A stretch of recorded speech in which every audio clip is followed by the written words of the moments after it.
Kemudian anda menjadi seorang Syekh Semelang. Macam mana jadi seorang Syekh Semelang? Macam mana? Yang penting, you must have your dream. Dream nak jadi macam saya. Mesti ada impian. Impian mesti ada apa? Solat dan doa dan sedekah. Dan kenapa kita ni dianugerahkan topi tinggi?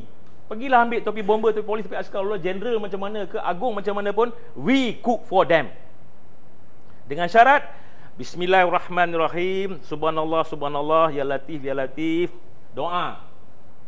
Makanan yang bersih akan diproses menjadi rahim suci. Maka lahirlah insan-insan yang mulia. Sebab itu kita dianugerahkan topi tinggi.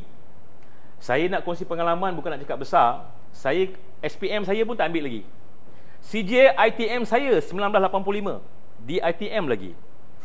Kejayaan saya bergantung kepada kemahiran dan apa yang kita buat.